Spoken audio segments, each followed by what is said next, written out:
ইব্রাহিম আলাইহিস সালাম যখন দেখলেন কাবা শরীফ অন্ধকার, সেখানের ভিতরে প্রতিমা স্থাপন করা হয়, মূর্তির পূজা করা হয়, তখন তিনি আমার আল্লাহকে ডাইকা বললেন, আল্লাহ আমি ইব্রাহিম তোমার কাছে ফরিয়াদ জানাই, তোমার ঘরকে আলোকিত করার জন্য এমন একজন রসুল তুমি পাঠাও, যেই রসুলকে পাঠাইলে শুধু মক্কা আর কাবা নয়, তোমার তামাম জাহান চিরকালের জন্য আলোকিত হয়ে যায়। ইব্রাহিম আলাইহিস সালাম এই অ্যাপ্লিকেশন করতে দেরি হয়েছে, আমার আল্লাহর কাছে এই অ্যাপ্লিকেশন কবুল হতে দেরি হয় নাই। সাথে সাথে আল্লাহ রাব্বুল আলামিন রবিউল আউয়াল শরীফের 12 তারিখ সুবহে সাদিক রোজ সোমবার এই বিশ্বভুবনকে আলোকিত করার জন্য মা আমেনা খাতুন রাদিয়াল্লাহু তাআলা আনহার পবিত্র উদর মোবারক হতে পবিত্র শহর মক্কা নগরীতে রিসালতের এমন এক উজ্জ্বল প্রদীপ আমার আল্লাহ জ্বালায়া দিয়েছে গো, যেই নূরের প্রদীপ পৃথিবীতে বিকশিত হওয়ার ফলে আল্লাহর তামাম জাহান চিরকালের জন্য আলোকিত হয়েছে। জোরে জোরে কন্যা সুবহানাল্লাহ। এখন প্রশ্ন হলো, আমার আল্লাহ রবিউল আউয়াল শরীফের 12 তারিখ সুবহে সাদেক রোজ সোমবারে দয়াল নবীকে বিশ্বভুবনের মধ্যে পাঠিয়েছেন। প্রশ্ন হলো, আল্লাহ তাআলা তো ইচ্ছে করলে দিনের একটা অংশে রসুলকে পাঠাইতে পারতেন, আর না হয় রাতের একটা অংশে রসুলকে পাঠাইতে পারতেন, ঠিক না ঠিক? আমরা তো দুনিয়াতে যখন জন্মগ্রহণ করি হয়তো দিনের বেলায় আর না হয় রাতের বেলায়, কথা বলেন ঠিক কিনা? আমাদের মা বোনদের যখন ডেলিভারি হয় হয়তো বাচ্চা প্রসব হয় রাতের বেলায় আর না হয় দিনের বেলায়, কথা কোন ঠিক কিনা? তো রসুলের শুভাগমনটা এমন একটা মুহূর্তে হয়েছে, এটা না দিন না রাত, সময়টাকে বলা হয় সুবহে সাদেক। এখন প্রশ্ন হলো, এই সুবহে সাদেকে কেন রসুলকে আল্লাহ পাঠাইলেন? বন্ধুরা আমার, রসুল শুধু আমাদের নবী না, তিনি গাছ বৃক্ষ তরুলতার নবী, তিনি 7 আসমান 7 জমিনের নবী, তিনি দিনেরও নবী, তিনি রাতেরও নবী, তিনি সর্বমহলের জন্য রাহমাতাল লিল আলামিন, কথা কোন ঠিক কিনা? বাজান আমার, বন্ধুরা আমার, অন্য কোন নবীর উপাধি কিন্তু রাহমাতাল লিল আলামিন নয়, একমাত্র আমাদের নবীর উপাধি হলো রাহমাতাল লিল আলামিন। কেন জানেননি? আমার আল্লাহ তাআলার একটা উপাধি আছে, আল্লাহর উপাধি হলো রাব্বুল আলামিন, আর আমার নবীর উপাধি হলো রাহমাতাল লিল আলামিন। রব্বুল আলামিন আল্লাহর উপাধি, এর অর্থ হলো গোটা জাহানের পালন কর্তা। রাহমাতাল লিল আলামিন নবীর উপাধি, এর অর্থ হলো গোটা জাহানের জন্য রহমত। অর্থাৎ আলামের এক বচন, আলাম এক বচন, তার বহু বচন হচ্ছে আলামিন। আলাম দ্বারা একটা জগৎকে বোঝানো হয়, আর আলামিন দ্বারা আল্লাহর কুল কায়নাতকে বোঝানো হয়। বাজান রে, আল্লাহ হচ্ছে রাব্বুল আলামিন, গোটা জাহানের পালন কর্তা। আমার নবী হচ্ছে রাহমাতাল লিল আলামিন, গোটা জাহানের জন্য রহমত। নবী শুধু দুনিয়ার নবী না, তিনি কবরের নবী, হাসরের নবী, মিজানের নবী, ফুলসিরাতের নবী, ইহকালের নবী, পরকালের নবী। এই জন্য নবীর উপাধি রাহমাতাল লিল আলামিন। এখন দেখেন মৌলবী সাহেবরা নবীর ইজ্জত দিতে তারা কৃপণতা করে। আল্লাহ কয়, ও হাবিব, দুনিয়ার মোল্লা মুন্সিরা ইজ্জত দিলেই কি না দিলেই কি, ওয়া রাফা'না লাকা যিকরাক। আল্লাহ কয়, হাবিব, আপনার ইজ্জত, আপনার প্রশংসা আমি আল্লাহ বাড়াইয়া দিছি। দুনিয়ার কোন মোল্লা মুন্সি কমাইবারও সাধ্য নাই, বাড়াইবারও সাধ্য নাই। নবীর ইজ্জত, নবীর প্রশংসা বাড়াইয়া দিছে কে? এই জন্য কবি কয়, রসুল আমরা তোমায় না চিনিলে তোমার কি আসে যায়, মোরা তোমায় না চিনিলে তোমার কি আসে যায়। দোনো জাহান নবীজির নূরি কদমে ঝোকায়, ঠিক কিনা বলেন? দোনো জাহান নবীজির নূরি কদমে ঝোকায়, আমরা তোমায় না চিনিলে তোমার কি আসে যায়। দোনো জাহান নবীজির নূরি কদমে ঝোকায়। খারাপ লাগতেছে আমার বাবাজিরা, গভীর মনোযোগ, মনোযোগ। নবীজি রাহমাতাল লিল আলামিন, ওই নবী শুধু দুনিয়া দুনিয়ার জন্য রহমত নয়, গোটা জাহানের জন্য রহমত। পৃথিবীতে আমার নবীর আসার কোনো প্রয়োজন ছিল না, ইচ্ছে করে রাসূল আসেন নাই।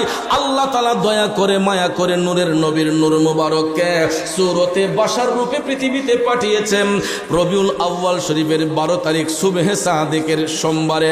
এখন সুবহে সাদেকে পাঠানোর বিষয়ে ভাইয়ার আমার, বন্ধুরা আমার, ফতোয়ার কিতাবগুলা পড়লে দেখা যায় ফতোয়া স্বামীর ব্যাখ্যার মধ্যে আমি পাইলাম, নবীজির মিলাদুন নবীর আলোচনা করতে গিয়া পাইলাম ফতোয়া স্বামীতে এসেছে রাসূল যেদিন শুভাগমন করবেন দিন আমার আল্লাহর কাছে অ্যাপ্লিকেশন করেছে, আল্লাহ রাহমাতাল লিল আলামিন নবীকে আমি দিনের মধ্যে পাঠাও, রাসূল পাইয়া আমি দিন ধন্য হতে চাই।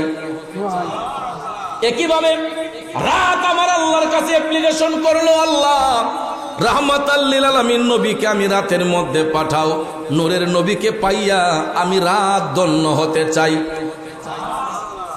এ নবীর উম্মতেরা, দিন রাত আবার নবীর আগমন নিয়ে টানাটানি করেছে, আর আমরা ওই রাসূলের সম্মান নিয়ে আজকে মারামারি করি। রাত আমার নবীর শুভাগমন নিয়ে টানাটানি করেছে, দিনে চাই নবী পাওয়ার জন্য, রাতে চাই রাতে নবী পাওয়ার জন্য। আমার আল্লাহ কয়, হাবিব আপনি তো নির্দিষ্ট কারণ নয়, আপনি তো দিনেরও নবী রাতেরও নবী, আপনাকে যদি আমি দিনের মধ্যে পাঠাই রাত বেজার হইয়া যাইব, রাতের মধ্যে পাঠাইলে দিন বেজার হইয়া যাইব। এই জন্য আল্লাহ কয় আমি দিনকেও বেজার করতে পারবো না, রাতকেও বেজার করতে পারবো না। এমন একটা সময়ে আমার হাবিবের শুভাগমন দিয়ে আমি পাঠাইব, যাতে করে দিনও খুশি থাকে রাতও খুশি থাকে। এই জন্য দিনের শেষ রাতের শেষ, দিনের শুরু, রাতের শেষ দিনের শুরু, ওই সময়টাকে বলা হয় সুবহে সাদেক, যাতে দিনও বেজার না হয় রাতও বেজার না হয়। আমার আল্লাহ সুবহে সাদেকের সময় রবিউল আউয়াল শরীফের 12 তারিখ সোমবারে দয়াল নবীকে পৃথিবীর মধ্যে পাঠাইয়া জগৎকে আলোকিত করেছেন। কষ্ট হচ্ছে? এখন প্রশ্ন হলো, নবীজির শুভাগমনটা কিভাবে হলো? আমরা তো দুনিয়াতে জন্মগ্রহণ করি মায়ের লজ্জাস্থান দিয়া, অথবা নাভি মূলের নিচ দিয়া সিজারের মাধ্যমে ডাক্তার সাহেব ডেলিভারি করে আমাদেরকে সিজারের মাধ্যমে প্রসব করায়। কথা কোন ঠিক কিনা? বর্তমানে প্রায় 80% বাচ্চারা সিজারের মাধ্যমে হয়। কথা কোন ঠিক না বেঠিক? এটাও বিজ্ঞানীরা গবেষণা করে নাভি মূলের নিচে কাটে, নাভির নিচে মায়ের পেটটা নাভির নিচে কিন্তু কাটে, নাভির উপরে কাটে না। ঠিক না বেঠিক? এটাও অনেক গবেষণা। কেন জানেন? রাসূল যেদিন শুভাগমন করবেন, আম্মাজান আমেনা খাতুন রাদিয়াল্লাহু তাআলা আনহা বর্ণনা করেন যে যেই দিন রাহমাতাল লিল আলামিন নবী পৃথিবীতে আসবেন, ওই দিনটা ছিল রবিউল আউয়ালের 12 তারিখ সোমবার। তিনি বলেন সুবহে সাদেকের মুহূর্তে, সুবহে সাদেকের সময় আমি আমেনা দেখতে পেলাম আমার নাভি মূল থেকে নূরের একটা রশ্মি বের হয়েছে। সুবহানাল্লাহ কোন? নূরের একটা রশ্মি বের হয়ে এটা সূরতে বাশার অর্থাৎ মানব রূপ ধারণ করে সিজদাবনত হইয়া তিনি যখন রাব্বি হাবলি উম্মতি বলে কাঁদছেন, যার আসার ফলে বসরার মহলগুলা সব আলোকিত হয়ে গেছে। বন্ধুরা আমার, বাবাজিরা, রাসূল শুভাগমন করেছেন মক্কা নগরীতে, সেখান থেকে বসরা অনেকটা দূর। নবীজি শুভাগমন করেছেন মক্কা নগরীতে। আমেনা খাতুন রাদিয়াল্লাহু তাআলা আনহা বলেন রাসূলের শুভাগমনে বসরার মহলগুলা সব আলোকিত হয়ে গেছে ওই নবীর নূরের আলোয়। জুড়ে কন্যা সুবহানাল্লাহ। বন্ধুরে, গভীর মনোযোগ। দয়াল নবীর শুভাগমন হয়েছে একভাবে, আমার আপনার জন্ম হয়েছে একভাবে। অর্থাৎ আমি আপনি যখন মায়ের লজ্জাস্থান দিয়া অথবা সিজারের মাধ্যমে ভূমিষ্ঠ হই, ডাক্তার সাহেবকে জিজ্ঞেস করবেন মায়ের গর্ভ থেকে যখন বাচ্চাটাকে খালাসি করা হয়, ওই বাচ্চার মুখটা থাকে আসমানের দিকে। কোন দিকে? নর্মাল ডেলিভারিতে যদি বাচ্চা প্রসব হয়, দাইমাকে জিজ্ঞেস করে দেখবেন মায়ের পেট থেকে বাচ্চা যখন খালাসি করা হয় তখন বাচ্চার মাথাটা আগে বের হয়, আর ওই মাথাটা মুখটা থাকে আসমানের দিকে। কোন দিকে? মুখটা থাকে আসমানের দিকে। আর রসুল পৃথিবীতে শুভাগমন করেছেন জান্নাতি পোশাক পরিধান করে, মুখ মুবারক আসমানের দিকে ছিল না।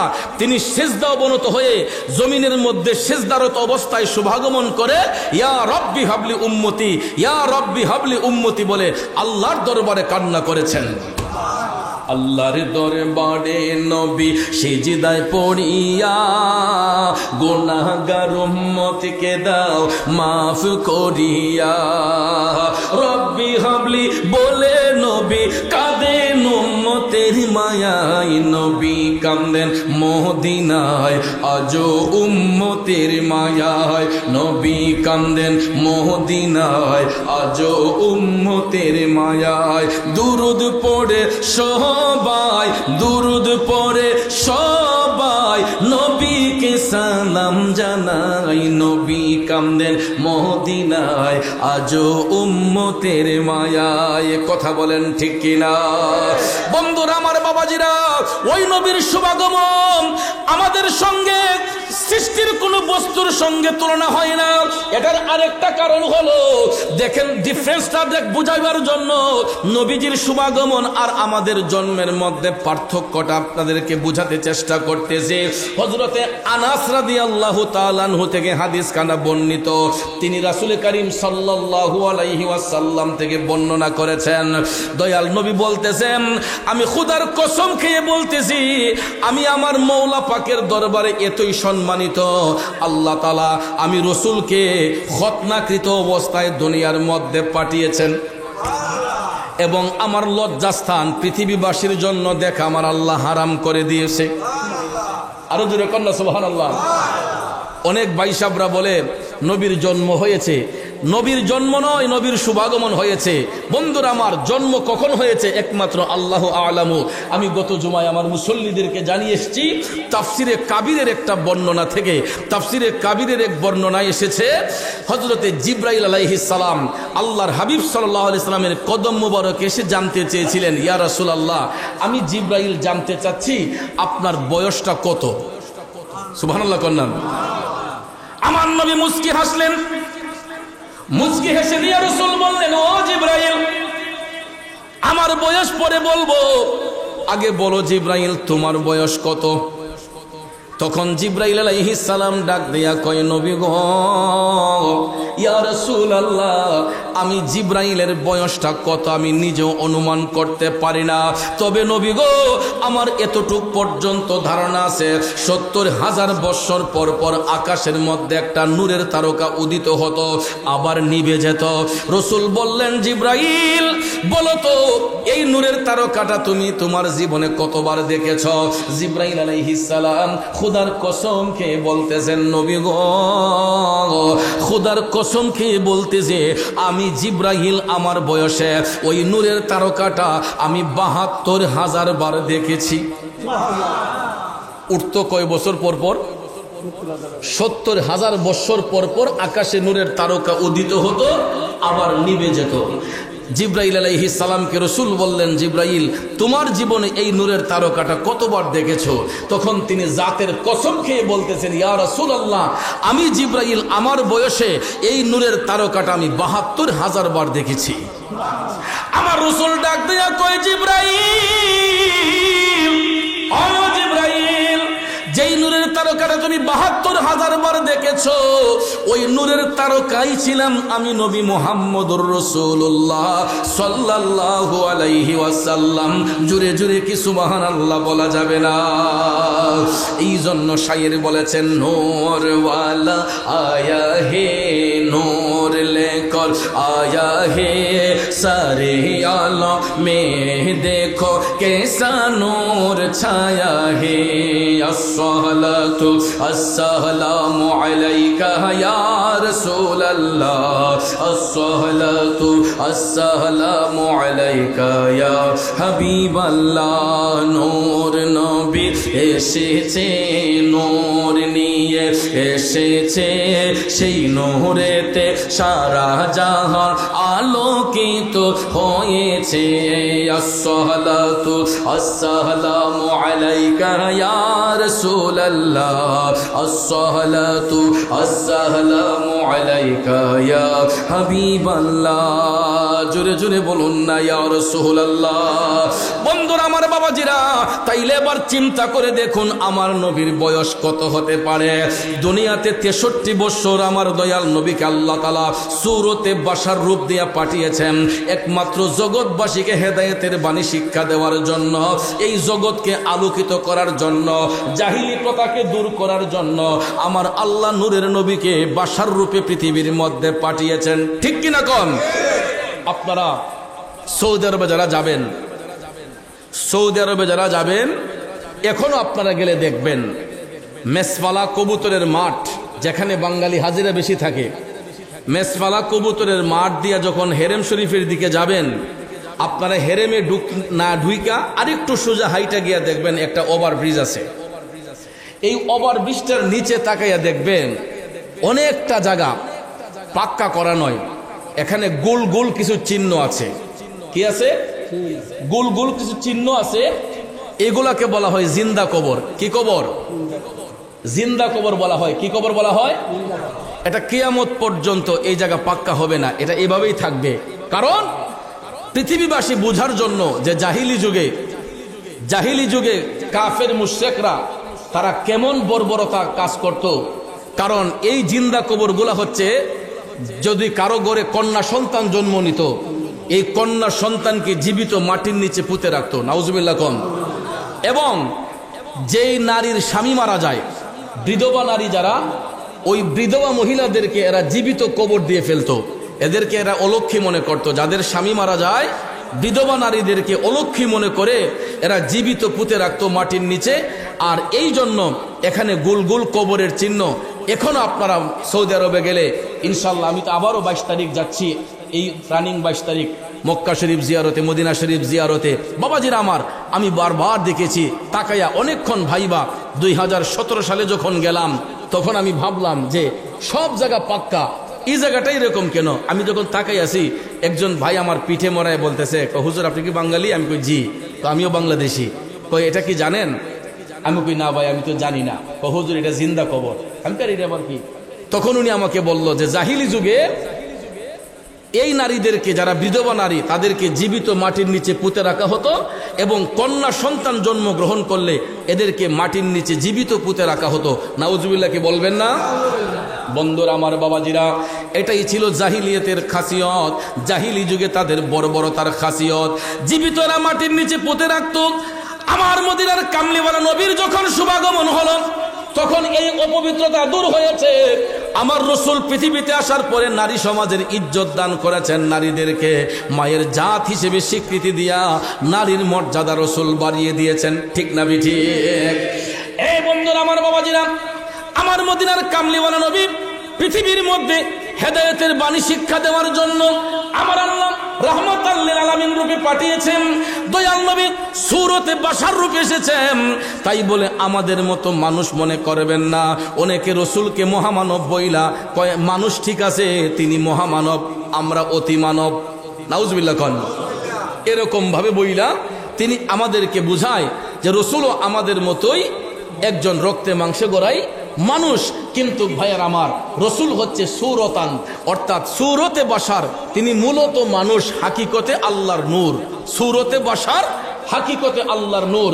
এই এক্সাম্পলটা যদি আপনাদেরকে আমি দেই, তাহলে দেখেন এই ফুলটা কিন্তু তাজা ফুল। কথা কোন ঠিক না বেঠিক? এই গোলাপ ফুলটা কিন্তু একদম রিয়েল, এটার মধ্যে প্রাণ ছিল। কিন্তু এই যে কাগজের ফুলগুলা, এটার মধ্যে কোনো প্রাণ আছে? তাহলে এটাও ফুল, এটাও ফুল। এটা হলো নিশ্চয়ই ফুল, আর এটা ফুলের মতো। ঠিক না বেঠিক? এটাকে কি নিশ্চয়ই বলা যাবে? এটা দেখতে ফুলের মতো, আসলে কি ফুল? কিন্তু এটা দেখতে যেমন ফুল, এটা নিশ্চয়ই ফুল। কথা বলেন ঠিক না বেঠিক?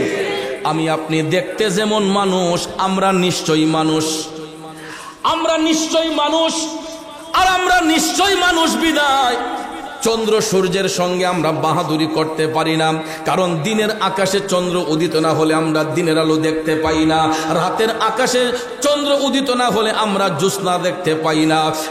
এই জন্য ভাইয়ের আমার, আকাশে সূর্য না উঠলে আমরা দিনের আলো দেখতে পাই না, রাতের আকাশে তারা যদি উদিত না হয়, জ্যোৎস্না যদি উদিত না হয়, আমরা কি চাঁদনি দেখতে পাই?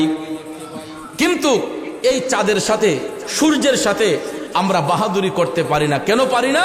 দেখবেন রোদের মধ্যে দাঁড়াইলে আমার আপনার বডির ছায়া পড়ে কি পড়ে না? কারণ আমরা মানুষ বিদায় আমাদের উপর চন্দ্রের আলো পড়লে ছায়া পড়ে, সূর্যের ছায়া পড়লে, সূর্যের আলো পড়লে বডির ছায়া পড়ে। চন্দ্র সূর্য বাদ দেন, এই বাতিটার সাথে আমরা বাহাদুরি করতে পারি না। এই যে বাতির নিচে বসছি, আমার আপনার বডির ছায়া পড়ছে না? এই যে হাত রাখলাম, ছায়া পড়ছে না? কিন্তু আমার মদিনার কামলিওয়ালা নবী সূরতে বাশার রূপে এসেছেন, তিনি মূলত মানুষ, হাকিকতে আল্লাহর নূর। এই জন্য নূরের নবী বাশার রূপে আসলেও চন্দ্রের আলো, সূর্যের আলো, পৃথিবীর কোনো আলো আমার নবীর নূর মুবারকের উপর ছায়া ফেলতে পারে।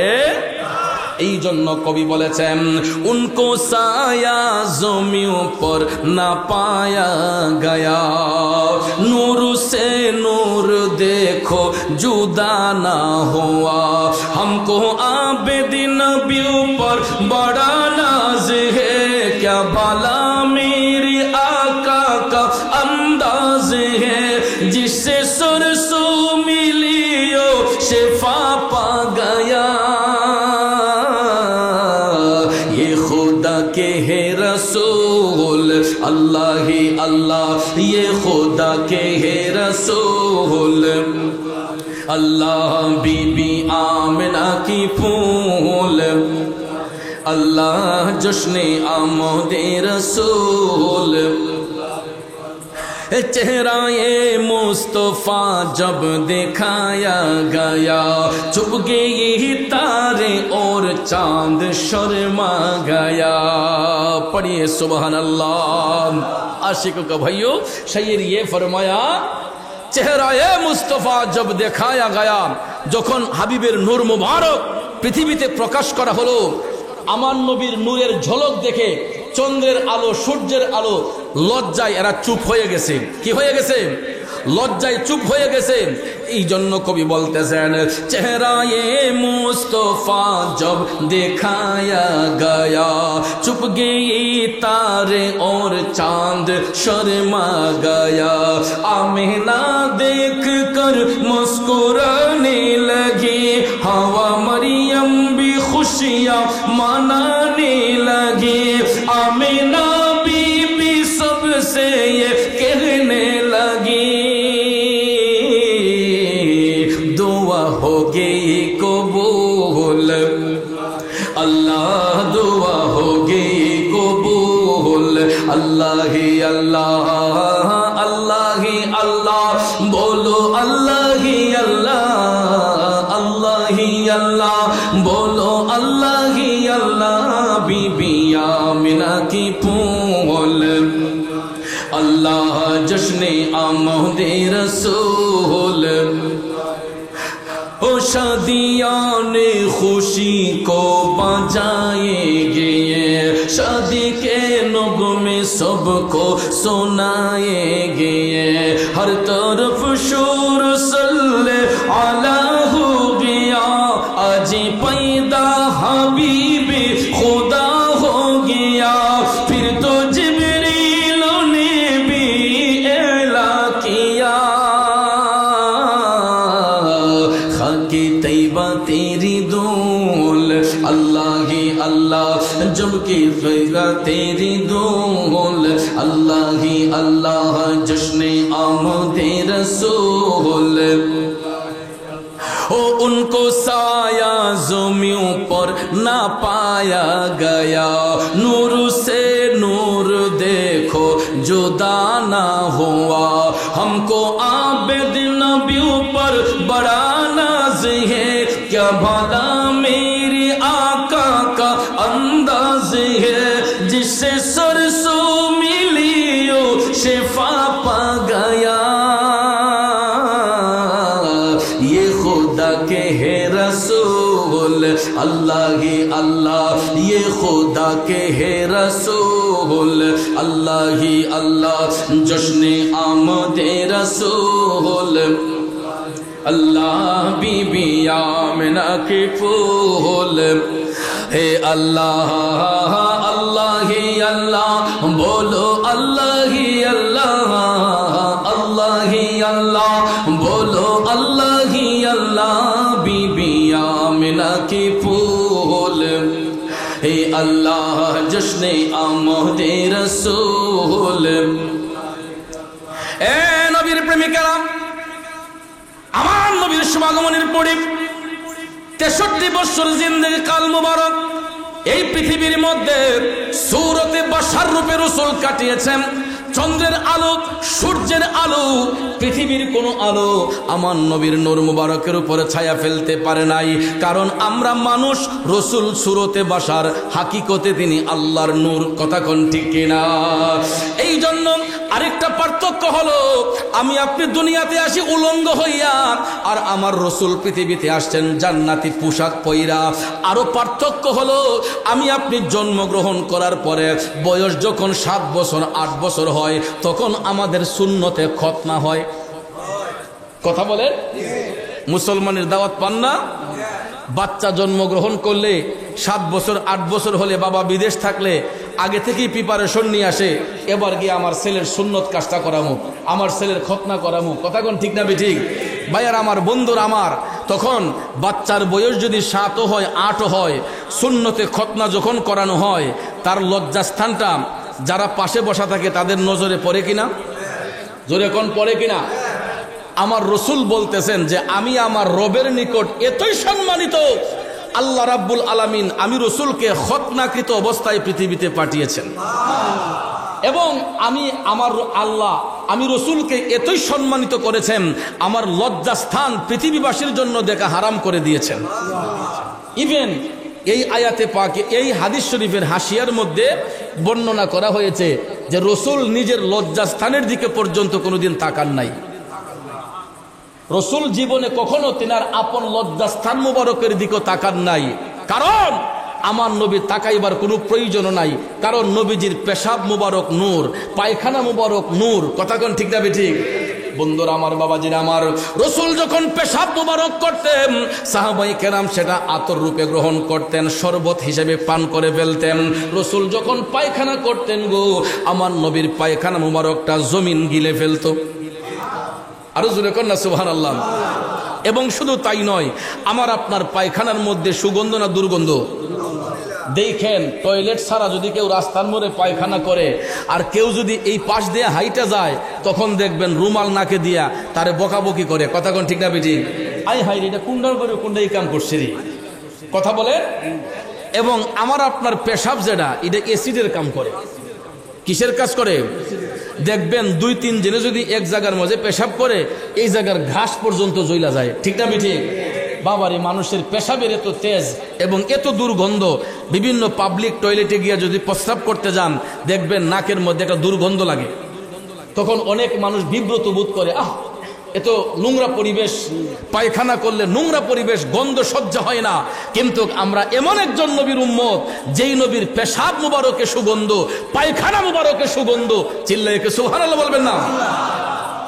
আমার রাসূল যখন আম্মাজান আয়েশা সিদ্দিকা রাদিয়াল্লাহু তাআলা আনহার হুজরা শরীফে অবস্থান করতেন, ভাইয়েরা আমার, কষ্ট হচ্ছে আপনাদের? দেখেন রাসূল কেমন রাসূল। আমার রাসূল যখন আম্মাজান আয়েশা সিদ্দিকা রাদিয়াল্লাহু তাআলা আনহার হুজরা শরীফে অবস্থান করতেন, তখন নবীজির টয়লেট মুবারক ছিল খেজুর পাতার বেষ্টনী দেওয়া। কিসের বেষ্টনী? খেজুর পাতার বেষ্টনী। তো আল্লাহর হাবিব সাল্লাল্লাহু আলাইহি ওয়াসাল্লাম যখন টয়লেট মুবারক করতে যেতেন, পায়খানা মুবারক করতে যেতেন, তখন রাসূল যখন পায়খানা করতেন তখন বাতাসে সুঘ্রাণ বের হতো। সাহাবায়ে কেরাম তারা ভাবতেন যে এত সুন্দর খুশবু কোত্থেকে আসে, এত সুন্দর খুশবু কোত্থেকে আসে। তখন তারা অনেক, 1 দিন 2 দিন 3 দিন তারা ট্রাই করলেন, কিন্তু কেউ এটার কোনো চিহ্ন খুঁজে পাচ্ছে না কোত্থেকে এটা আসতেছে। হঠাৎ একদিন সাহাবায়ে কেরাম দেখতেছেন যে আমার রাসূল যখন পায়খানা মুবারক করতে যান, তখন সেখান থেকে এরকম একটা সুঘ্রাণ, মেশক আম্বরের ঘ্রাণ বের হয়ে আসে। সাহাবায়ে কেরাম ভাবলেন যে আমরা আজকে দেখব নবীজির পায়খানা মুবারকটা কেমন। আল্লাহু আকবার কন্যা। তখন ভাইয়ার আমার, রসুল যখন ইস্তেঞ্জা করে পায়খানা মুবারক করে বের হলেন, সাহাবায়ে কেরাম সাথে সাথে প্রবেশ করলেন। তারা গিয়ে দেখতেছেন নবীজির পায়খানা মুবারকের কোনো চিহ্নই নাই। অবাক হয়ে গেলেন, কি ব্যাপার, এখন না রসুল শুধু পায়খানা করে গেলেন, নবীজির পায়খানা মুবারক গেল কোথায়? তখন তারা ব্যর্থ হয়ে গেলেন, দেখতে পান নাই। সমস্ত সাহাবায়ে কেরাম তারা পর্দার আড়াল থেকে আম্মাজান আয়েশা সিদ্দিকা রাদিয়াল্লাহু তাআলা আনহার কাছে অ্যাপ্লিকেশন করলেন যে ও উম্মুল মুমিনিন, আমরা অনেক চেষ্টা করেছি নবীজির পায়খানা মুবারকটা কেমন দেখার জন্য, আমরা দেখতে পাই নাই। একমাত্র এটা আপনার দ্বারা সম্ভব হবে, যেহেতু আপনি রসুলের একান্ত কাছের। ঠিক কিনা কোন? আম্মাজান আয়েশা সিদ্দিকা রাদিয়াল্লাহু তাআলা আনহা ডাক দিয়ে বললেন, ও সাহাবারা, যেহেতু আপনারা আবদার করেছেন, আমি আয়েশা আজকেই চেষ্টা করে দেখব, আমি যদি দেখতে পাই আপনাদেরকে জানাবো। এই আশ্বাস পাইয়া সাহাবায়ে কেরাম যার যার হুজরা শরীফে চলে গেলেন। এখন দেখা যায় হুজরা শরীফের মধ্যে আম্মাজান আয়েশা সিদ্দিকা রাদিয়াল্লাহু তাআলা আনহা নবীজির খেদমতে মাশগুল, নবীজির গোলামিতে মাশগুল। হঠাৎ করে রাতের গভীরে আল্লাহর হাবিব সাল্লাল্লাহু আলাইহি ওয়াসাল্লাম তিনি টয়লেট মোবারক করার জন্য যখন তিনি টয়লেট মোবারকে যাচ্ছেন, আম্মাজান আয়েশা সিদ্দিকা রাদিয়াল্লাহু তাআলা আনহা, আম্মাজান আয়েশা সিদ্দিকা রাদিয়াল্লাহু তাআলা আনহা তিনি একটু আড়ালে লুকিয়ে গেলেন। আড়ালে লুকিয়ে গেলেন যাতে রসুল না দেখেন। আম্মাজান আয়েশা সিদ্দিকা ভাবলেন যে আমি আজকে এই চালাকিটাই করব, একদিকে রসুল বের হবেন, আরেকদিকে আমি ঢুকবো। একদিকে বের হবেন, আরেকদিকে ঢুকলেই তো আমি দেখতে পাবো নবীজির পায়খানা মুবারকটা কেমন। কথা কোন ঠিক না ঠিক? গভীর মনোযোগ বন্ধুরা আমার, ইম্পর্টেন্ট কথা। আম্মাজান আয়েশা সিদ্দিকা রাদিয়াল্লাহু তাআলা আনহা আমার নবীর পিছন পিছন গেলেন। এখন আপনাদের কাছে আমি জানতে চাই, রসুলকে শুধু সামনে দেখেন না পিছনেও দেখেন? আমরা এমন নবীর উম্মত রে,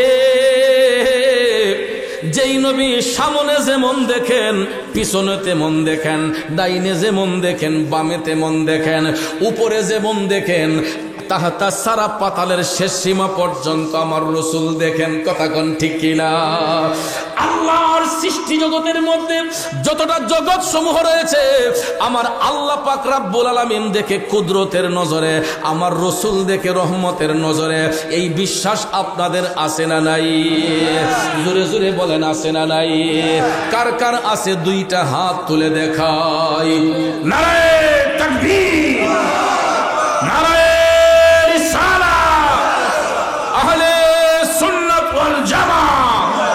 পবিত্র ঈদে মিলাদুন নবী, পবিত্র ঈদে মিলাদুন নবী। পলকে জীবন দিয়ে দেব যদি নবী তুমি চাও, পলকে জীবন দিয়ে দেব যদি নবী তুমি চাও, কলিজা টুকরা করে দেব যদি নবী তুমি চাও। ও গোয়ারি জি আমার এই দুলামে একবার দেখা দাও, হাবিবি ইয়া রাসূলুল্লাহ, হাবিবি ইয়া হাবিবাল্লাহ, হাবিবি ইয়া রাসূলুল্লাহ, হাবিবি ইয়া হাবিবাল্লাহ। খারাপ লাগতেছে তাইলে বলুন না, পলকে জীবন দিয়ে দেব যদি নবী তুমি চাও। আপনারা বলবেন যদি নবী তুমি চাও, পারবেন না বলতে? পলকে জীবন দিয়ে দেব যদি নবী, কলিজা টুকরা করে দেব যদি নবী তুমি।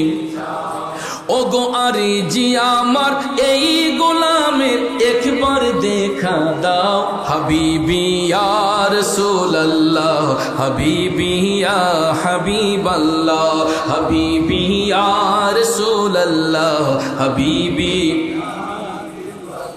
বন্ধুরা আমার, বাবাজির আমার, গভীর মনোযোগ মনোযোগ বলতেছিলাম কি, আম্মা জান আয়েশা সিদ্দিকা রাদিয়াল্লাহু তাআলা আনহা তিনি ভাবলেন একদিকে রাসূল বের হবেন আর একদিকে আমি গিয়ে ঢুকবো, এই আশায় তিনি রাসূলের পিছন পিছন গেলেন। তিনি ভাবলেন নবী হয়তো দেখবেন না, কিন্তু ভাইরা আমার একদিকে রাসূল টয়লেট মুবারক করে বের হলেন, অপর দিকে সাথে সাথে আম্মা জান আয়েশা সিদ্দিকা রাদিয়াল্লাহু তাআলা আনহা প্রবেশ করলেন। প্রবেশ করিয়া গিয়া দেখতেছেন পায়খানা মুবারকের কোনো চিহ্নই নাই, কিন্তু যেখানে রসুলের পায়খানা মুবারক পড়ছিল ওই জায়গার বালিগুলা একটু ভিজা ভিজা দেখা যায়। কি দেখা যায়? এই জায়গার বালিটা একটু ভিজা ভিজা দেখা যায়। তখন ওই ভিজা বালিগুলা তিনি হাতে নিয়ে তিনি নাকের কাছে আনতে হয় নাই, হাতে নেওয়ার সাথে সাথে দেখতেছেন সাহাবায়ে কেরাম যেই সুঘ্রাণটা পাচ্ছেন, দেখা যায় এখান থেকেই এই মেশক আম্বরের ঘ্রাণটা বের হচ্ছে। বন্ধুরা আমার, আম্মা জান আয়েশা সিদ্দিকা রাদিয়াল্লাহু তাআলা আনহা এই বালিখানা হাতে নেওয়ার সঙ্গে সঙ্গে উনার গায়ের পোশাক মুবারক সবগুলা সুঘ্রাণে সুবাসিত হয়ে গেছে। যখন তিনি হুজরা শরীফের মধ্যে প্রবেশ করলেন, সাহাবায়ে কেরাম বলতেছেন, ও উম্মুল মুমিনিন, এই সুঘ্রাণটাই তো আমরা পেয়েছি এতদিন, এখন তো দেখা যায় আর একটু বেশি পাওয়া যাচ্ছে। আম্মা জান আয়েশা সিদ্দিকা সাহাবায়ে কেরামকে তখনও কোনো কথা বলেন নাই। তিনি দয়াল নবীর কদম মুবারকে যাইয়া তিনি চুম্বন দিয়া বললেন, ইয়া রাসূলুল্লাহ, নবী গো, আমি আয়েশা আপনার কদমে একখানা আরজি রাখতে চাই। আমার রসুল মুস্কি হেসে বললেন, আয়েশা তুমি কি আরজি রাখতে চাও? তখন আম্মা জান আয়েশা সিদ্দিকা রাদিয়াল্লাহু তাআলা আনহা বলতেছেন যে, ইয়া রাসূলুল্লাহ, আপনার উম্মতেরা সাহাবায়ে কেরাম আমি আয়েশার মাধ্যমে তারা জানতে চেয়েছিল আপনার নুরানি পায়খানা মুবারকটা কেমন, কারণ এটা থেকে মেশক আম্বরের ঘ্রাণ আসে। ইয়া রাসূলুল্লাহ, সাহাবায়ে কেরাম অনেক চেষ্টা করে তারা ব্যর্থ হয়ে আমার মাধ্যমে জানতে চেয়েছিল আপনার নুরানি পায়খানা মুবারকটা কেমন। ও ইয়া রাসূলুল্লাহ, আমি কি তোমাদের মতো? সুবহানাল্লাহ কন্যা, আমি কি তোমাদের মতো?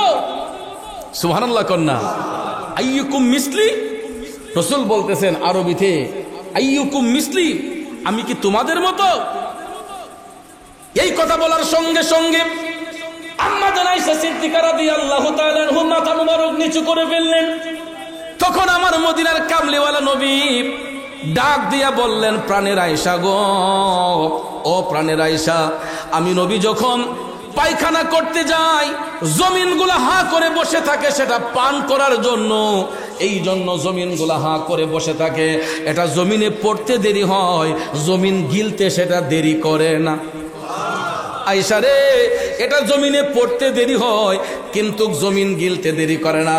এই জন্য পৃথিবীর কেউ এটা দেখা সম্ভব হবে না, কারণ দেখতে পাইবে না। জমিন এটা রিজিক হিসেবে গ্রহণ করে ফেলে, নিয়ামত হিসেবে গ্রহণ করে ফেলে। আর এই হাদিস শরীফকে অ্যানালাইসিস করে, এটাকে গবেষণা করে সাহাবায়ে কেরাম বলেছেন, এটাকে মুফাসসিরিনে কেরাম বলেছেন যে আজকে জমিনের মধ্যে একই মাটিতে অনেক ধরনের ফসল উৎপাদন করি। এক গাছের ফল হয় টক, একটা হয় মিষ্টি, একটা হয় ঝাল। মাটির কোনো পরিবর্তন আছে? মাটি তো একটাই, কিন্তু একই মাটির মধ্যে কত রং বেরঙের শস্যদানা উৎপাদিত হয়। একটা জমির মধ্যে দেখবেন একই মাটি, কিন্তু এটার মধ্যে কত ধরনের ধান জন্মায়।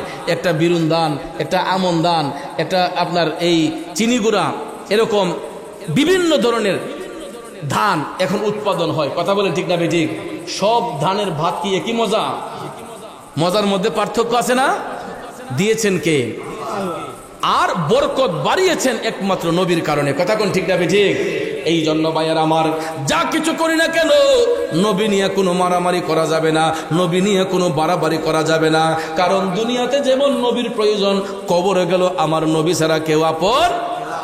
আজকে মারা যান, এই মুহূর্তে আমি মুরাদ চৌধুরী ডেড বডি হয়ে যাই, আপনারা হয়তো 2 ফোঁটা চোখের পানি ছেড়ে কান্না করবেন, লাশটাকে হবিগঞ্জে পাঠাইবার ব্যবস্থা করবেন, ঠিক না ঠিক?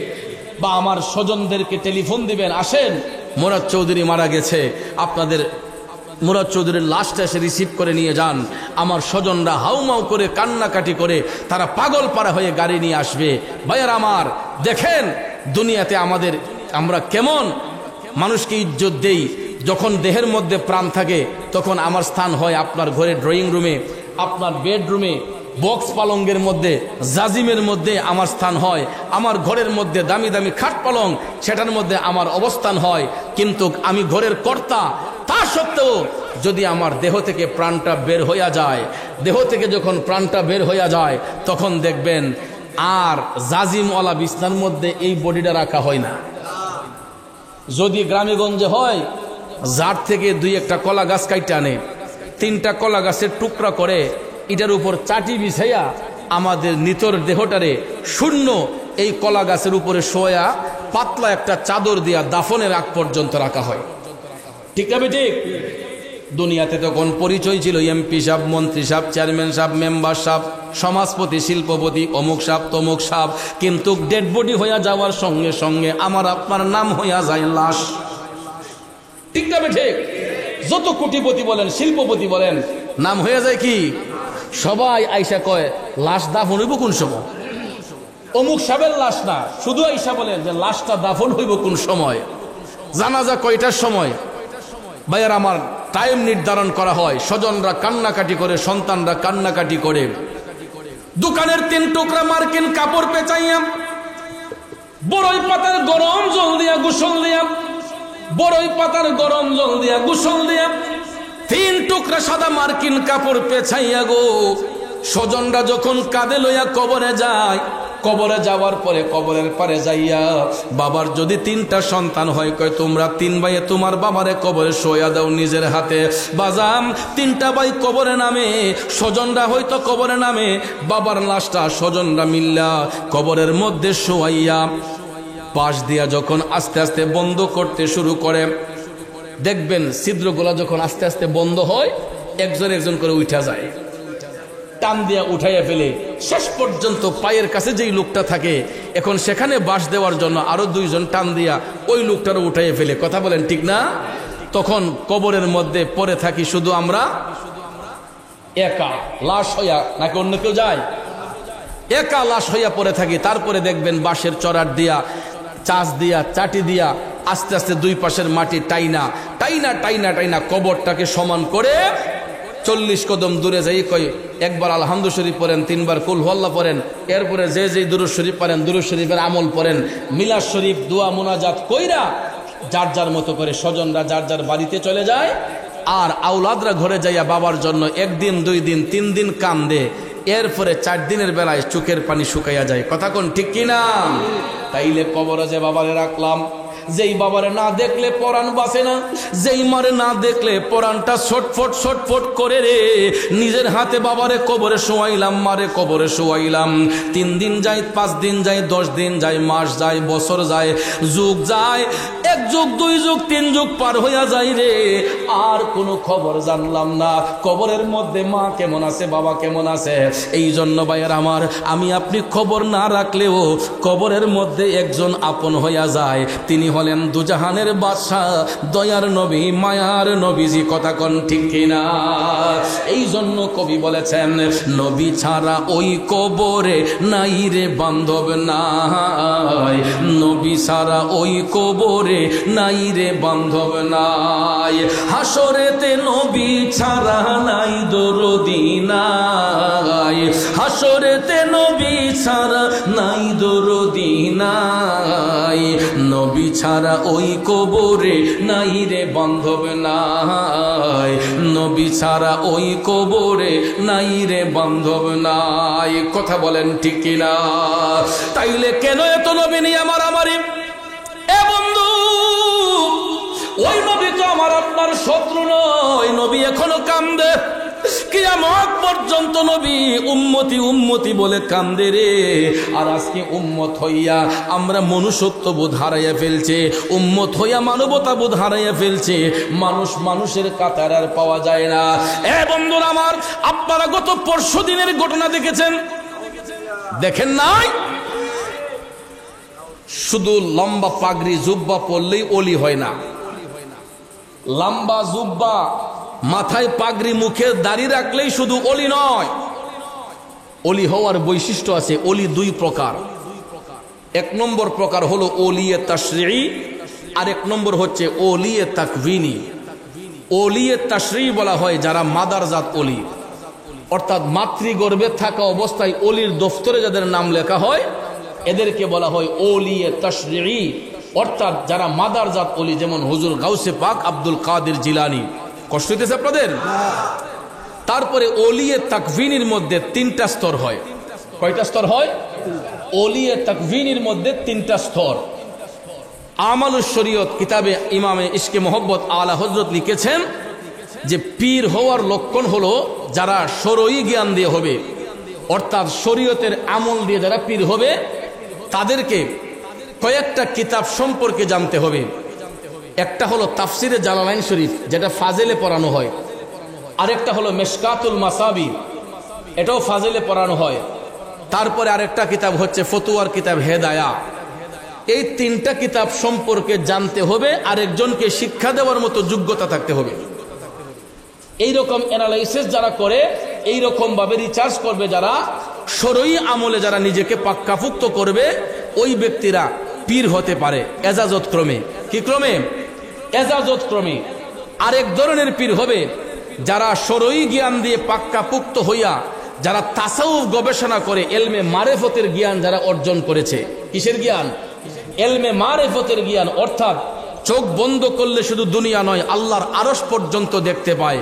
এই সমস্ত সুফি তত্ত্ব নিয়ে যারা গবেষণা করে, যাদের কাশফুল কুলুব হয়েছে, এরাও আল্লাহর ওলি। আরেক ধরনের ওলি হচ্ছে মজ্জুব, যারা আউলা কেশে পাগল বেশে ঘুরে। কি বেশে? আউলা কেশে পাগল বেশে ঘুরে। এদের বাড়ি ঘরের কোনো প্রয়োজন নাই, বস্ত্রের প্রয়োজন নাই, বাসস্থানের প্রয়োজন নাই, এদের খাবারের কোনো প্রয়োজন নাই। এরা ফেরারি হইয়া দেখবেন পাহাড়ে জঙ্গলে রাস্তাঘাটে এরা নোংরা হইয়া চলাফেরা করে। আসেন এমন লোক? কেন করে জানেন? এরাও কিন্তু আল্লাহর ওলি। যদি সে মাজনুন হয়, যদি সে মজ্জুব হয়, তাহলে ওই ব্যক্তিটাও আল্লাহর ওলি। কেন? ওই ব্যক্তিটা নিজে নোংরা হইয়া সাজে, দুনিয়ার মানুষ যাতে তাকে ডিস্টার্ব না করে। আমরা যাতে ওই ব্যক্তিটাকে ঘৃণা করি, আমরা যাতে তাকে পাপিষ্ট মনে করি, ঘৃণার চোখে দেখি, এই জন্য ওই লোকটা আরাম পায়। যদি আমরা তাকে অবজ্ঞা করি, ঘৃণা করি, তখন ওই মজ্জুব ব্যক্তিগুলা খুব আরাম পায়। এই জন্য এরা দেখবেন অট্টালিকায় থাকে না, দালান কোঠায় থাকে না, এরা দেখবেন গাছতলায় ওই জঙ্গলের চিপায় চাপায় গিয়া এরা নোংরা হইয়া চলাফেরা করে। আর দুনিয়া লোভী মানুষগুলা যখন ঘুমের ঘরে চলে যায়, তখন ওই মজ্জুব পাগলগুলা নিশি রাইতে এরা জাপ জঙ্গলের ভিতর থেকে এরা মৌলার সঙ্গে প্রেমের খেলা খেলে। মৌলার সঙ্গে এরা প্রেমের খেলা খেলে। এই জন্য ওই মজ্জুব ব্যক্তিদেরকে নিয়ে কোনো মন্তব্য করতে নাই। যেমন ভাইয়ার আমার মনসুর হাল্লাস, তিনি আইনাল হক দাবি করেছিলেন। কিসের বলে? তিনি আউলা কেশে পাগল বেশে ফেরারি হইয়া সে চোখ বন্ধ করলো মৌলারে দেখে, চোখ খুললেও মৌলারে দেখে। এই জন্য তিনি নিজেকে আনাল হক দাবি করেছিলেন। কথা কোন ঠিক দাবি ঠিক? আজ পর্যন্ত কেউ কি ওনার বিরুদ্ধে ফতোয়া দিতে পারছে? তাহলে বর্তমান জামানায় আমরা কোন দেশে বাস করতেছি? একজন পাগল, আপনারা দেখেছেন নুরা পাগল নামে একজন পাগলা, সারা মিডিয়াতে তুলপার। কথা বলেন ঠিক না ঠিক? আমি মানলাম ওই লোকটা সমাজ বিরোধী কাজ করেছে, আমি মানলাম ওই লোকটা হয়তো কোনো ভুল কথা বলেছে, রং কথা বলেছে, কুফুরি কথা বলেছে। ভাইয়ার আমার, ওই লোকটার জীবদ্দশায় তাকে কি আইনি প্রক্রিয়ায় সাজা দেওয়া যাইতো না? অবশ্যই যেত। তখন আপনারা কোথায় ছিলেন? নুরা পাগলা যখন শরীয়ত বিরোধী কথা বলেছে, তখন আপনারা তাকে আইনের আওতায় এনে তাকে শাস্তির অধীনে নেওয়া উচিত ছিল। কিন্তু একটা লোক যখন ডেড বডি হয়ে যায়, তার উপর আর কোনো আইব থাকে? আপনারা বলেন আইব থাকে? একটা লোক ডেড বডি হয়ে গেছে, তাকে কবরস্থ করা হয়েছে, কবর থেকে উঠাইয়া তার মৃতদেহের মধ্যে আঘাত, শেষ পর্যন্ত জাহিলি যুগে যেই রকম কাজ হইতো, মাথায় টুপি পাগড়ি জুব্বা লাগাইয়া এই সমস্ত কিছু কিছু মোল্লা মুন্সিরা রাস্তার মধ্যে এই নুরা পাগলার দেহের মধ্যে আগুন ধরাইয়া, মৃতদেহ, এও জীবিত দেহ নয়, মৃতদেহের মধ্যে আগুন ধরে তাকে আগুনে পুড়াইয়া দিছে। আপনারা বলেন, মানবিক দৃষ্টি দিয়ে বলেন, একটা লোক যদি কাঠগড়ার আসামি হয়, ফাঁসির মঞ্চের আসামি হয়, তাকে কি আগুন দিয়ে পোড়ানো যায়? এটা কি কোনো মুসলমানদের কাজ? তাহলে যারা এই সমস্ত বর্বরিচিত কাজ করেছে, আমার দৃঢ় বিশ্বাস যে আমরা হয়তো এজিদকে দেখি নাই, আমরা হয়তো আবু জেহেলকে দেখি নাই, কিন্তু তার উত্তরসূরিদেরকে এখন দেখতে পাচ্ছি। কথা বলেন ঠিক না ঠিক? আবু জেহেল হয়তো চলে গেছে, আবু লাহাব চলে গেছে, এজিদ চলে গেছে, কিন্তু তার উত্তরসূরিরা এখনো যায়। এবং তারই সাথে সাথে গতকাল আপনারা লক্ষ্য করেছেন আমরা জশ্ন জুলুস করেছি সারা বাংলাদেশে, কথা কোন ঠিক না বেঠিক? চট্টগ্রামের জমিনে, বাংলাদেশের মধ্যে সবচেয়ে বড় জুলুস হয় চট্টগ্রামের জমিনে, যেখানে হাটহাজারী থেকে ইমাম শেরে বাংলা রহমাতুল্লাহ আলাইহির উত্তরসূরিরা, নবীর সৈনিকরা জশ্ন জুলুস যখন বের করেছে, কিছু কিছু তথাকথিত মাদ্রাসার ছাত্ররা এরা জানলা দিয়ে গরম পানি ছেড়ে দিছে। আমরা নবী প্রেমের স্লোগান দিচ্ছি, এরা গরম পানি ছাত্রদের উপর ছুঁড়ে মারছে। আপনারা বলেন এটা কি কোনো বিবেকবানদের কাজ? কোনো মাদ্রাসার ছাত্রের কাজ হইতে পারে এটা? ভাইয়ার আমার, মাদ্রাসার ছাত্রের হাতে থাকবে কোরআন এবং সুন্নাহ, ঠিক না ঠিক? কিন্তু আমি দেখতে পেলাম আমাদের ব্রাহ্মণবাড়িয়াতে কিছু কিছু মাদ্রাসার ছাত্রদের হাতের মধ্যে লাঠি। সাংবাদিক ভাইরা এদের এই ইন্টারভিউ নিতে গিয়েছে, এরা বলে যে না আমরা মাদ্রাসায় থাকি কিন্তু লাঠি নিয়ে বের হয়েছি, লাঠি হাতে রাখা নবীর সুন্নত, নবীর সুন্নত হিসেবে এরা লাঠি হাতে নিয়ে আসছে। কি জন্য? নবীর আগমনের বিরুদ্ধে এরা রুখে দাঁড়িয়েছে। এরা আবার মুখে মুখে বলে এরা নবীর আদর্শ, নবীর সুন্নত পালন করতে গিয়ে লাঠি নিয়ে আসছে। তাই ঈদে মিলাদুন নবী পালন করো তো সুন্নত, কথা কোন ঠিক না ঠিক? কোন কোন জায়গায় ঈদে মিলাদুন নবী পালন করা ফরজও বটে, কথা কোন ঠিক না ঠিক? যদি কেউ না জানে না বুঝে, ভাইয়ার আমার, বন্ধুরা আমার, ঈদে মিলাদুন নবী, নবীজির শুভাগমন, এর চাইতে খুশি, এর চাইতে আনন্দ আমাদের কাছে আর কিছু হইতে পারে? যেই রসুলের শুভাগমন না হলে জগৎ অন্ধকার থাকতো, তাহলে ওই নবীর শুভাগমন হওয়াতে আমরা খুশি না বেজার?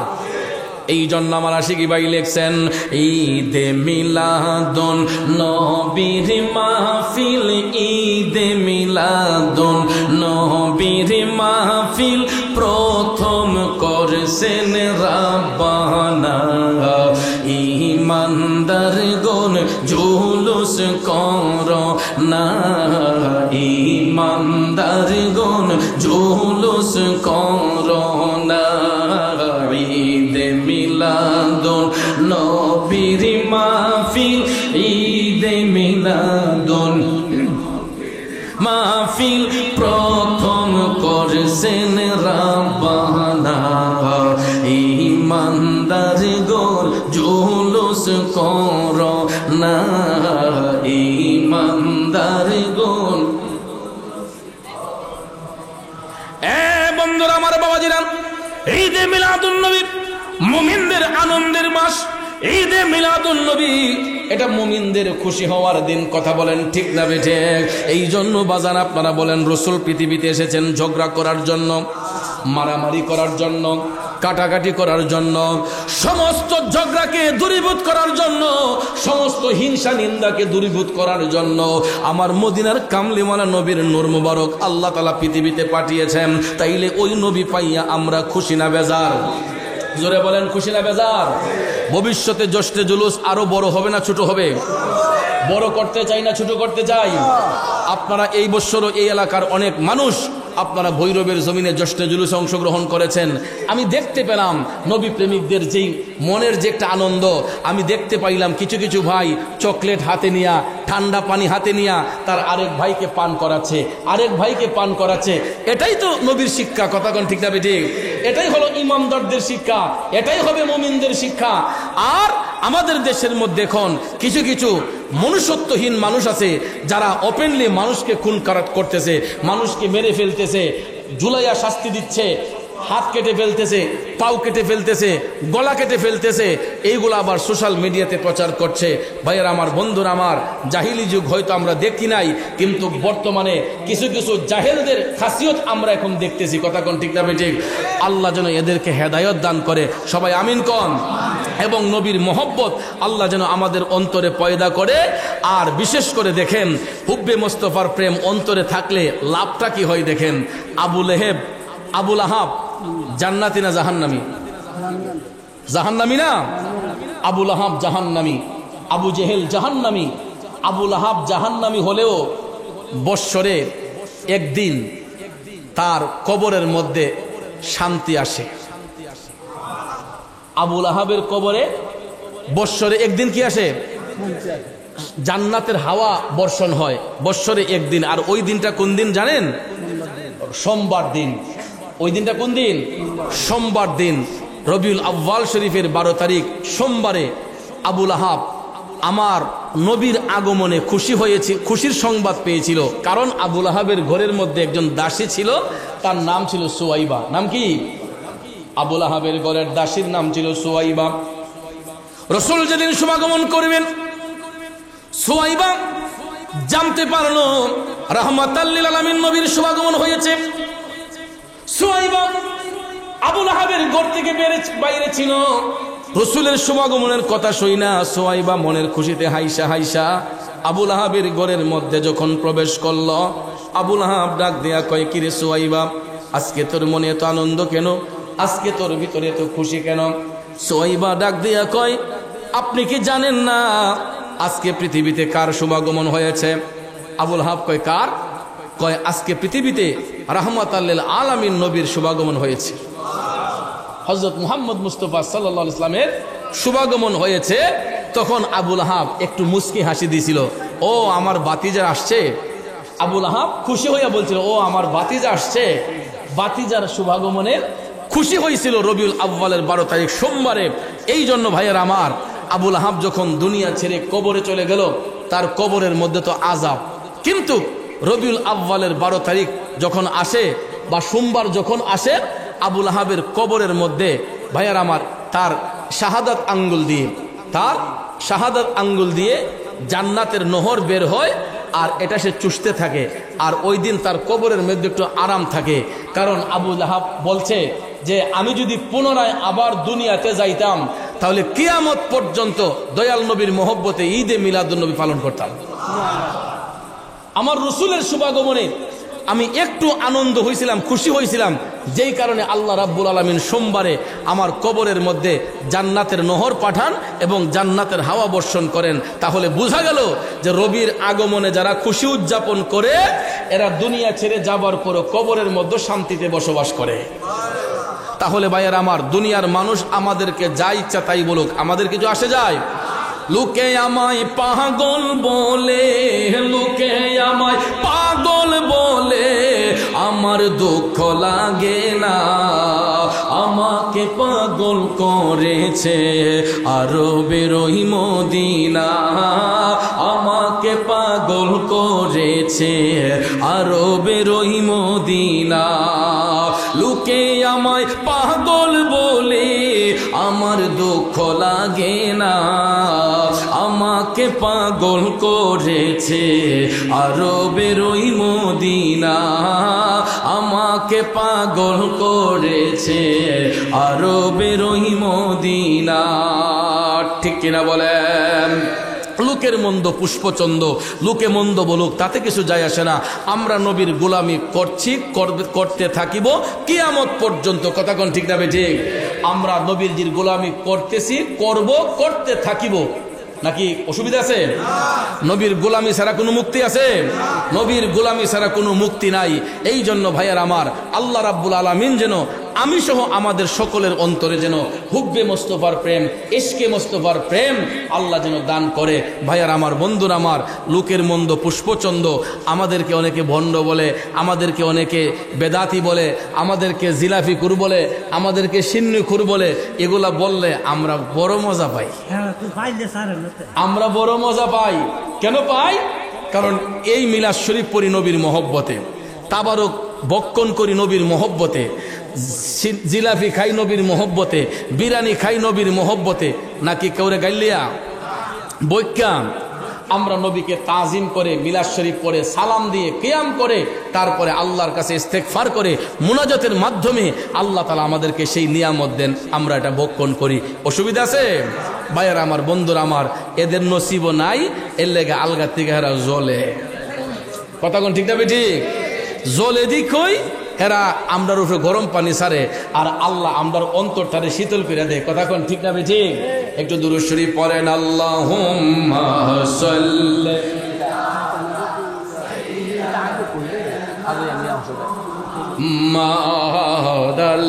আল্লাহুম্মা সাল্লি আলা সাইয়্যিদিনা আদনাবি শাফি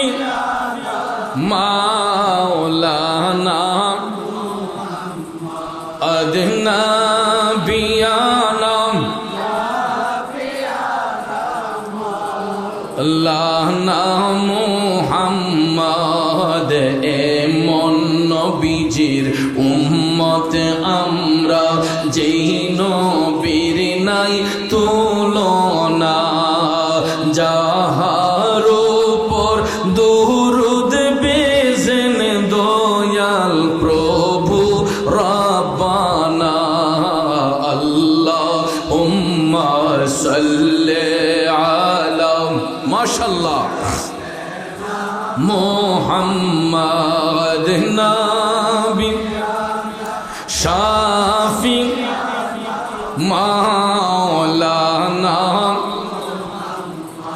আদনা বিয়ানা।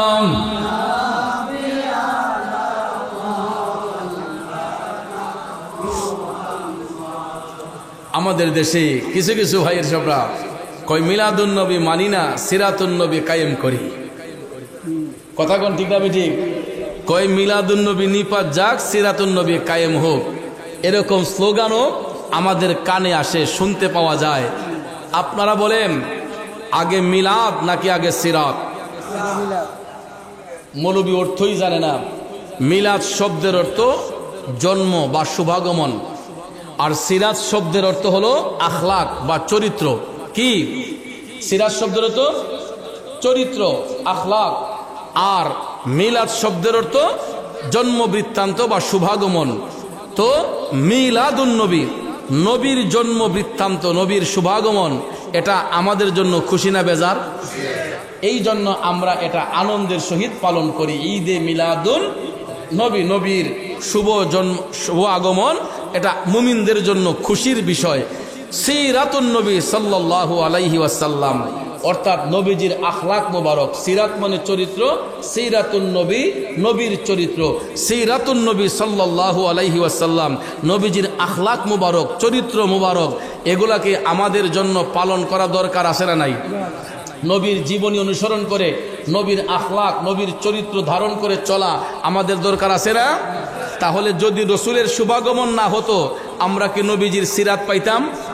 তাহলে আগে মিলাদ না আগে সিরাত? আগে হচ্ছে মিলাদ, পরে হচ্ছে সিরাত। তো আমরা মিলাদুন নবীও পালন করি, সিরাতুন নবী কায়েম করি। আমরা মিলাদুন নবীর মাধ্যমে সিরাতুন নবীর আলোচনা করি। কথা কোন ঠিক না ঠিক? তো যারা নবীর আগমনকে অস্বীকার করে, সিরাত মানে আগমন মানে না, তাহলে এরার মধ্যে বেজাল আছে না নাই? কথা কোন আছে না নাই? আমি ওদের কথায় একটু আসি। এরা বলে যে রসুল যেই দিন যেই সময়ে শুভাগমন করছেন, জন্মগ্রহণ করছেন, ওই তারিখে রসুলের ইন্তেকালও হয়েছে, ওই সময়ে নবীজির ইন্তেকালও হয়েছে। যদিও এটা সহিহ সনদে প্রমাণিত নয়। নবীজির শুভাগমন যেই টাইমে হয়েছে, 63 বছর জিন্দেগি কাল মুবারক কাটানোর পরে, ওই মাসটাও ছিল রবিউল আউয়াল, ওই বারটাও ছিল সোমবার, সময়টা ছিল সুবহে সাদিক, যেই সময়ে নবীজির ইন্তেকাল মুবারক হয়েছে। এখন আমার কিছু কিছু ভাইয়েরা এরা বলতেছে যে ওই দিনে তো নবীজির ইন্তেকাল হয়েছে, নবীজির জন্ম হয়েছে, ওই দিকে নবীর ইন্তেকালও হয়েছে, তাহলে এই দিন তো জুলুস করার বিষয় নয়, ওই দিন তো আমরা কান্না করার দিন, ওই দিন তো আমরা সুখ পালন করার দিন। আরে বেকুব, সুখ পালন করবে কিভাবে? নবীজির কি কোনো মৃত্যু আছে? নবীজির ইন্তেকাল মুবারক, এটা জগৎবাসীকে শিক্ষা দেওয়ার জন্য উনার কথায় উনাকে ফতোয়া দিচ্ছি। নবীজির যেই সময়ে শুভাগমন হয়েছে, এই টাইমে নবীজির ইন্তেকাল হয়েছে, আমি মানলাম। এখন আগমনটা উপরে না মৃত্যুটা উপরে?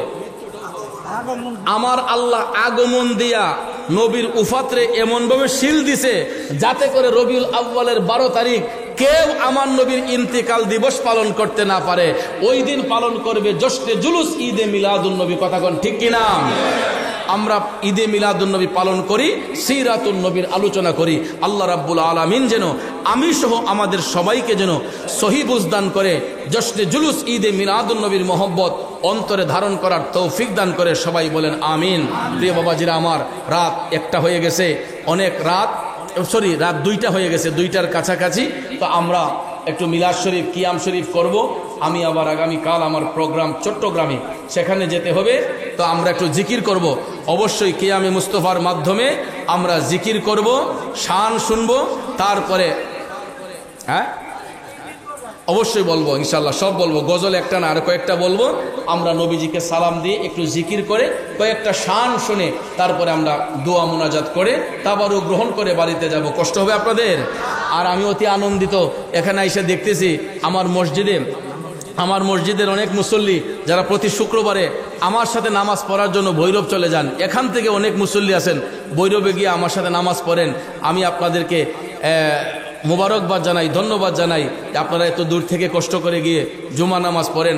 আসলে আরও অনেক জায়গা থেকে, সেই নরসিংদী থেকে, বাজিতপুর থেকে, কুলিয়ারচর থেকে অনেকে আমার মসজিদে আমার সাথে জুমার নামাজ আদায়ের জন্য যান। আমি আপনাদের সবার সুস্বাস্থ্য কামনা করি। আল্লাহ যেন আপনাদেরকে নেক হায়াত দরাজ করে, পাশাপাশি এই এলাকার প্রবীণ মানুষ যারা আছেন আল্লাহ যেন আপনাদের হায়াত দরাজ করে, আর সদ্য যারা দুনিয়া ছেড়ে অন্ধকার কবরে গিয়েছেন আল্লাহ যেন প্রত্যেকের কবরে আযাব মাফ করে। পরিশেষে আপনাদেরকে একটা কথাই বলবো, হিংসা ছেড়ে দেন, গীবত ছেড়ে দেন, চুগলখড়ি ছেড়ে দেন। আমরা এই সমস্ত না করে এক ভাই আরেক ভাইকে সহযোগিতা করব, একজন আরেকজনের সুখে দুঃখে পাশে দাঁড়াবো, তাইলেই দেখবেন আমাদের সমাজটা আলোকিত হবে, এই সমাজে শান্তি ফিরে আসবে। বর্তমানে আমরা অশান্তির দাবানলে জ্বলতেছি, কোনো নিয়ম শৃঙ্খলা পাচ্ছি না, শান্তি বিরাজ করছে না। যেই দিকে যাই শুধু একটা হতাশ ভাব। প্রত্যেকটা সেক্টরে, ব্যবসায়ী ক্ষেত্রে যান, চাকরির ক্ষেত্রে যান, প্রত্যেকটা ধাপে ধাপে আমাদের একটা অশান্তি বিরাজ করে। আল্লাহ যেন আল্লাহর কুদরতে দাওয়াই দিয়া যেন এই দেশটাকে শান্তির অভয়বাণীতে পরিণত করেন। আমরা সবাই বলি আমিন। ফেরেশতোं की सलामी देने वाले फौज पर थी सैयदा हजरत ला इलाहा माशाअल्लाह ला इलाहा ज़ुबान ছেড়ে লা ইলাহা এক সাথে লা ইলাহা ভালো লাগে লা ইলাহা ও লা ইলাহা ও লা ইলাহা লা ইলাহা ইল্লাল্লাহু মুহাম্মাদুর রাসূলুল্লাহ সাল্লাল্লাহু আলাইহি ওয়াসাল্লাম। বাবাজিরা আমার, বন্ধুরা আমার, সবাই আপন আপন কালবের দিকে মুতাওয়াজ্জি হইয়া, হাসি ঠাট্টা বাদ দিয়া, মস্করা না করিয়া, আদবের সহিত, তাজিমের সহিত জিকির করব কার? জোরে কোন কার? আল্লাহর জিকির করতে গিয়া কোনো রকম হাসি করা যাবে, ঠাট্টা করা যাবে, মস্করা করা যাবে?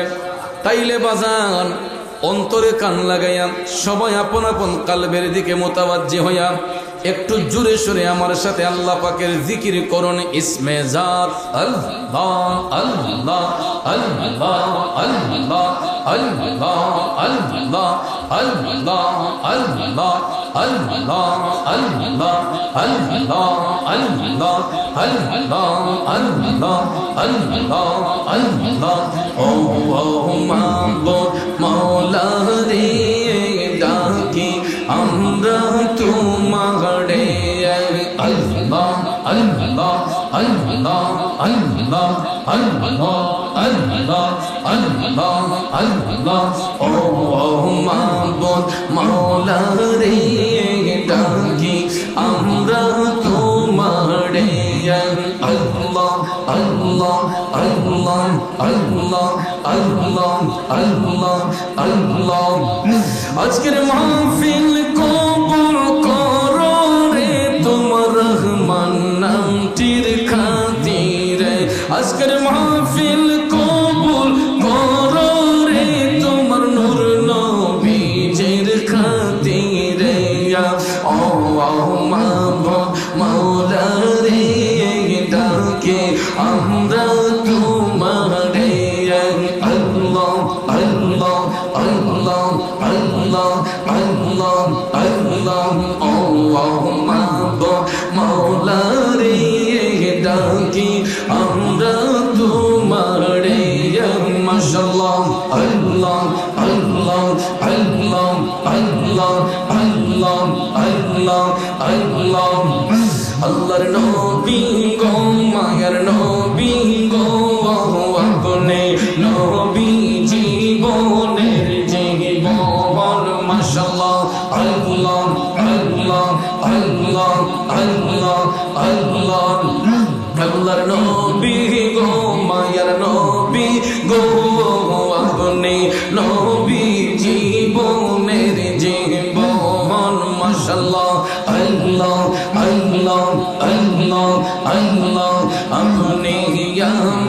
জীবন সাথী অন্ধকার কবরের বাতি আপনি নবী দিন দুনিয়ার ধন মাশাআল্লাহ আল্লাহ আল্লাহ আল্লাহ আল্লাহ রহমাতাল লিল আলামিন আপনি উম্মতের জাবিন গুনাহগার উম্মতের পঞ্জবন মারহাবা আল্লাহ আল্লাহ আল্লাহ আল্লাহ আল্লাহ আল্লাহর নবী গো মায়ার নবী গো আপনি নবী জীবনের জীবন মাশাআল্লাহ আল্লাহ আল্লাহ এটা দিয়ে বন্ধ করে আল্লাহ আল্লাহ আল্লাহ আল্লাহ আল্লাহ দেখা নবীর মুজিজা ভাগ্যবতী মা খাদিজা সইবা দিলেন জীবনের যৌবন মাশাআল্লাহ আল্লাহ আল্লাহ আল্লাহ আল্লাহ দেখা নবীর মুজিজা ভাগ্যবতী মা খাদিজা সইবা দিলেন জীবনের যৌবন মারহাবা মানদৌলত যাহা ছিল চরণে সব সপিয়া দিল পাইতে নবীজির ইশকের দর্শন মাশাআল্লাহ আল্লাহ আল্লাহ আল্লাহ আল্লাহ আল্লাহ আল্লাহর নবী গো মায়ার নবী গো আপনি নবী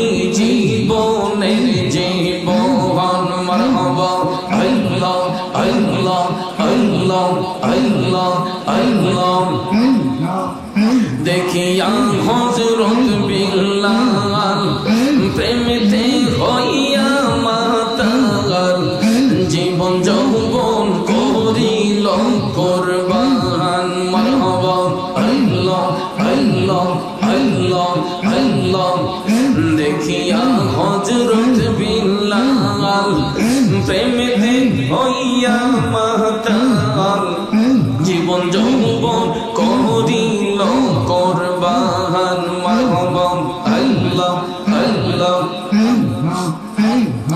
আল্লাহ আল্লাহ দেখা তাহার প্রেম ভক্তি বিল্লালকে দিল মুক্তি পাইল উমাইয়ার জালাতন মাশাআল্লাহ আল্লাহ আল্লাহ আল্লাহ আল্লাহ আল্লাহ আল্লাহ আল্লাহর নবী গো মায়ার নবী গো আপনি নবী জীবনের জীবন মাশাআল্লাহ আল্লাহ আল্লাহ আল্লাহ আল্লাহ আল্লাহ আল্লাহ মুর্শিদ নামে এত মধু মুর্শিদ নামে এত মধু খাইলে মধু ফোরাই না আমার মন হইয়াছে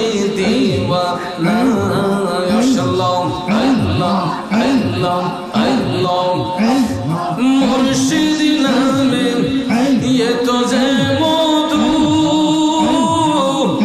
আমারে কইরাছে জাদু নিদান কালেম মুর্শিদ বিনে নিদান কালেম মুর্শিদ বিনে অন্য কিছু চাহি না আমার মন হইয়াছে দিওয়ানা মাশাআল্লাহ আল্লাহ আল্লাহ আল্লাহ আল্লাহ আল্লাহ আল্লাহ আল্লাহ আল্লাহ আল্লাহ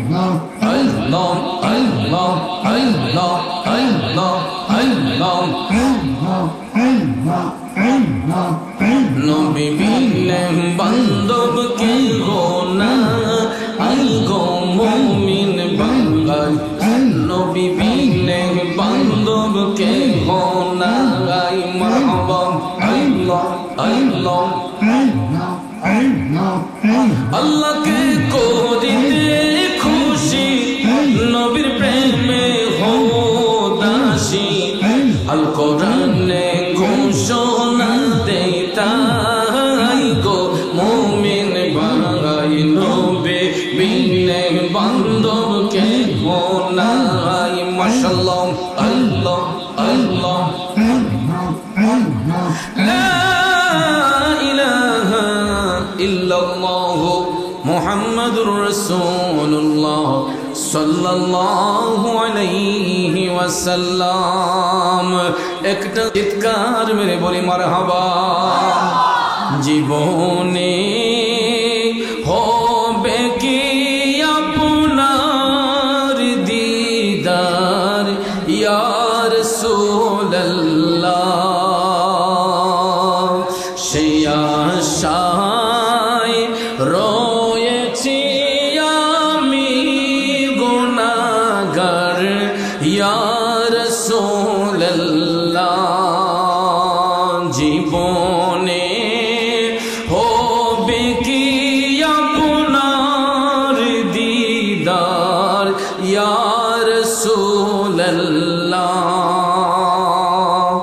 জাহানে যেদিকে তাকাই দুরুদি আর তো কেহ নাই দুরুদি আর তো কেহ নাই